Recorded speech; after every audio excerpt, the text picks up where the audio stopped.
Perkembangan paling baru soal bukti yang ditemukan polisi demi mengungkap kasus penembakan Brigadir Yosua kita bahas bersama dengan pakar digital forensik Abimanyu dan Ketua Harian Kompolnas Beni Mamoto. Saya ke Pak Beni dulu. Selamat petang Pak Beni. Selamat petang. Pak Beni, baru saja diumumkan status sudah dinaikkan ke tahap penyidikan. Apakah itu artinya sudah cukup bukti yang diterima oleh polisi? Ya tentunya kalau tahapan penanganan kasus ketika sudah dinyatakan penyidikan, maka sudah dinyatakan bahwa bukti sudah cukup. Nah, tinggal nanti tindak lanjutnya adalah masalah penetapan tersangka. Kemudian juga nanti tentunya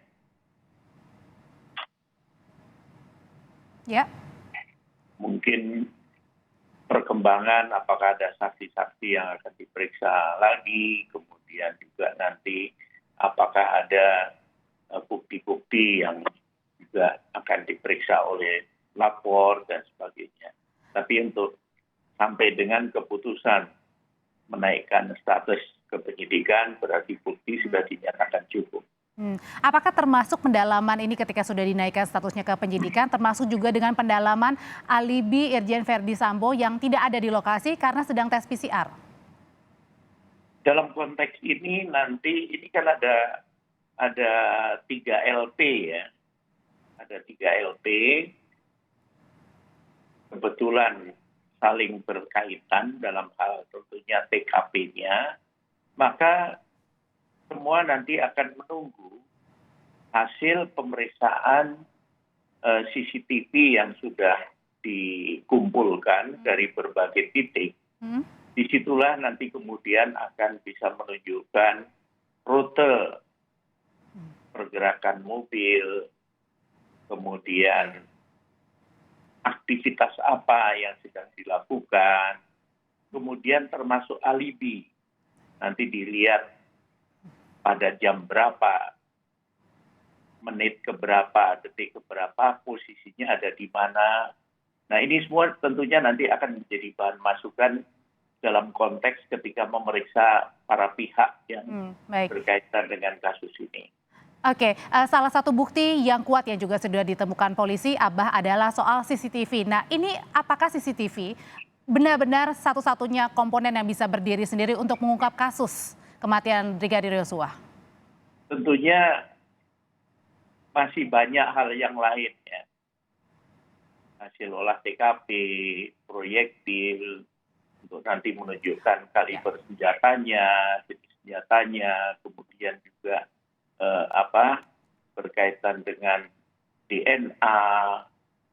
Ini semua nanti akan disatukan menjadi alat pembuktian nanti. Baik, oke. Saya sekarang bertanya ke Abah. Abah, CCTV salah satu yang ditemukan. Nah, apa yang dilihat dengan sudah didapatkan CCTV oleh polisi? Kalau ditanya kayak gitu, saya sendiri belum tahu. Cerita aja bahwa CCTV itu bercerita tentang apa. Dan kemudian juga belum ada yang berkonsultasi kepada saya. Saya juga belum tahu apakah saya nanti yang dijadikan saksi ahli di kepolisian. Biasanya kan memang beberapa kali ya saya jadi saksi ahlinya ya. Tapi kita bicaranya begini, kalau kita bicara CCTV, kemudian dengan adanya CCTV kasus ini ditingkatkan, saya kalau dari sisi sebagai saksi, selalu saya mempertanyakan dulu, CCTV ini nanti kita lihat ada 2 tujuan. CCTV ini adalah bisa menjadi sebagai pembongkar ataupun justru umpamanya untuk menjadikan perangkat untuk penyangga. Oke. Ya, karena setiap CCTV itu isinya belum tentu benar.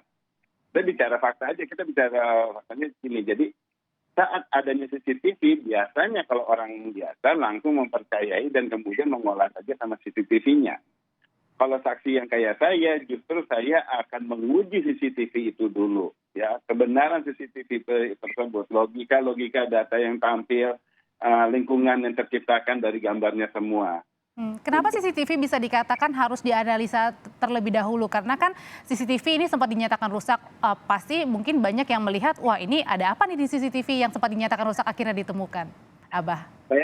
saya kan orang telematika. Orang telematika di situ kita tahu CCTV bisa bisa direkayasa kok, Oke. gitu kan ya. Nah dari situ ambien bisa dibentuk ya, umpamanya bentuk ruangan bisa dibentuk dari ruangan yang lain yang mirip, kemudian rekaman perekaman kan bisa saja. Nah CCTV itu mempunyai dua kunci, yaitu kronologi dan analogi.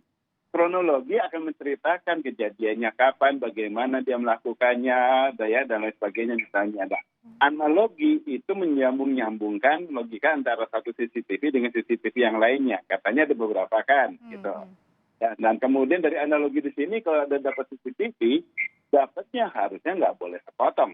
Ya, kalau biasanya saya pernah dulu membongkar kasus yang kayak gini misalnya, diberikannya sepotong, berarti saksi ahli diarahkan untuk berpendapat tertentu saja. Tetapi kalau memang benar ini CCTV yang benar, pengujiannya apa? Mintanya full. Kita harus mendapatkan CCTV-nya full. Dengan demikian, kita bisa melihat misalnya karena CCTV itu dipotong terakhir, dia dimatikan, berarti minimal data beberapa hari masih tersimpan di dalam di situ. Nah, itu dilakukan pemeriksaan. Kalau mau jadi saksi yang benar, memeriksa itu. Tapi kalau enggak, ya akhirnya kan jadi untuk mengarahkan kepada satu cerita saja. Terlepas dari bahwa ini ceritanya memang mau mengungkap ini benar ya. Tetapi kesaksian kan tidak boleh gegabah. Gitu. Oke, Pak Beni, ini kan CCTV-nya ditemukan kita tanpa mendahului pihak kepolisian. Kira-kira ini CCTV yang ditemukan di mana sih Pak? Apakah di dalam rumah, di sekitar rumah, atau justru di rumah tetangga atau di lingkungan sekitar?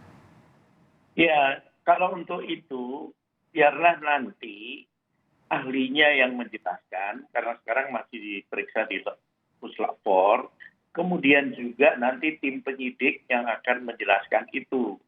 Contoh, ini posisi CCTV di titik mana, di jalan apa.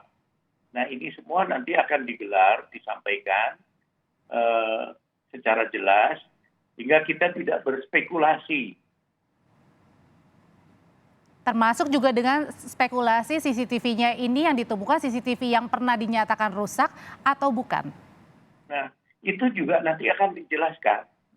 Rusaknya kapan, kemudian kondisinya bagaimana, adakah saksi yang menyatakan atau membuktikan bahwa betul itu rusak, rusaknya kapan. Ini semua akan didukung dengan bukti-bukti yang ada untuk nanti mengungkap kebenaran. Oke, dengan ketemunya CCTV, lalu kemudian katanya juga tidak ada di lokasi pada saat kejadian Irjen Verdi Sambo karena sedang tes PCR. Apakah itu kemudian bisa dirangkai dengan pernyataan dari keterangan saksi ditambah dengan CCTV? Mungkin saja CCTV yang ditemukan di lokasi PCR. Ya, jadi yang tentunya nanti keterangan saksi ini apakah match dengan CCTV pada jam waktu yang sama, keberadaannya di mana. Ini menyangkut alibi. Kemudian kedua, aktivitas apa yang dilakukan di situ. Ini semua akan dirunut sesuai dengan jam atau waktunya. Jadi dirunut CCTV ini dari jam sekian, kemudian berikutnya jam sekian, nanti CCTV titik lainnya menangkap momen itu ataupun momen berikutnya, ini nanti akan dirunut. Jadi saya tidak akan menyampaikan itu karena bukan kewenangan saya dan bukan kepakaran saya.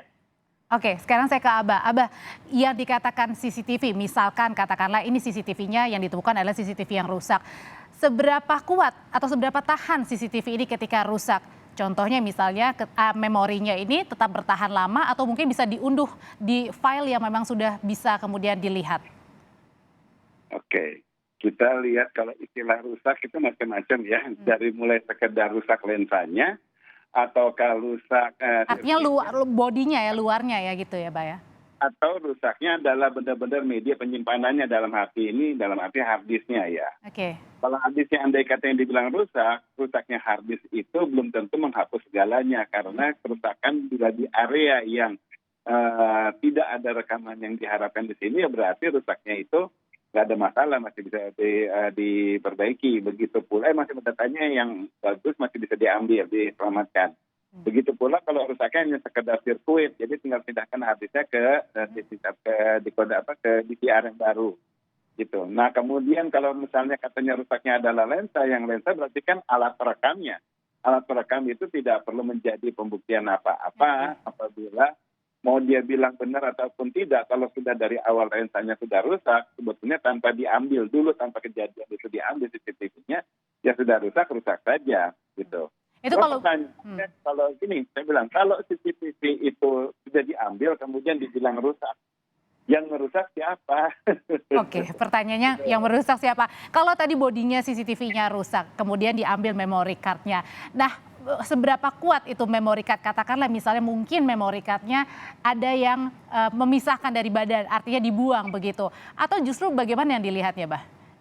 Gini, CCTV bukan nggak selalu memory card. Kalau umpamanya CCTV yang hanya berdiri sendiri, standalone, dia memang disimpan ke memory card. Tetapi kalau dia disentralkan kepada satu pusat, di mana untuk kasus ini semuanya bilang istilahnya decoder, padahal yang benar DVR, digital video recorder, bukan decoder ya. Jadi perangkat sentra untuk menyimpan semua rekaman-rekaman dari berbagai sisi perangkat kameranya itu pada satu sentral. Nah, kalau sini sekarang si DVR-nya yang dibilang itu adalah yang rusak, selesai sudah semuanya. Tetapi kalau hanya karena kameranya, ya nggak ada masalah, DVR-nya itu masih baik. Dan itu nggak dibilang hanya memori card, itu benar-benar perangkatnya adalah penyimpanannya hard disk. Dan itu pun untuk kemampuan menyimpannya saja, dia bisa menyimpan 1 minggu terakhir, tergantung resolusi yang tampil di masing-masing kamera waktu dalam perekamannya. Dan kemudian tergantung dari kapasitasnya. Oke. Jadi sebagai contoh kalau teknisnya misalnya dibilang maksudnya, kalau 1 terabyte yang umum, 1 tera yang umum sekarang dia pakai, bisa menyimpan sampai seminggu untuk 9 kamera secara bersamaan. Oke, berarti seharusnya tidak masalah ya, Pak Abah? Iya, kalau nggak dirusak. Oke, baik. Saya ke Pak Beni. Pak Beni, mengenai PCR. Nah, apa sih yang ingin dilihat dari PCR ini begitu? Apakah ini kemudian mau dilihatnya ke arah mana nih dengan alibi PCR ini? Dan kemudian selain PCR, apalagi yang akan digali oleh Kompolnas? Ya, tidak hanya PCR ya yang berkembang, berbagai macam informasi itu masuk. Nah ini semua perlu klarifikasi, perlu bukti-bukti. Jadi kami tidak mau ya ikut-ikutan berspekulasi, tetapi biarlah penyidik yang sedang menangani ini melakukan langkah-langkah untuk memastikan. Jadi dari tim pengawas sendiri juga akan mendalami semua bukti-bukti yang ada, yang sudah dilakukan ketika proses ini masih di Polres Jakarta Selatan. Jadi marilah kita tunggu, nanti saatnya tentunya akan disampaikan ke publik secara transparan. Termasuk juga dengan misalnya siapa petugas PCR-nya, kapan, di mana, betulkah tesnya. Meskipun mungkin itu saja bisa tidak sesuai dengan fakta mungkin. Ya saya rasa langkah itu tentunya juga namanya informasi kan perlu dicek. Perlu dicek, Kalau yang betul itu ada, pasti pihak terkait pasti akan diperiksa semuanya. Baik, Pak Beni bergeser sedikit. Kan keluarga juga meminta otopsi ulang. Polisi juga sudah diterima. Kapan sudah diterimakah? Kapan kira-kira otopsi akan dilakukan? Mengingat saat ini pihak keluarga juga sedang diperiksa di Polda Jambi.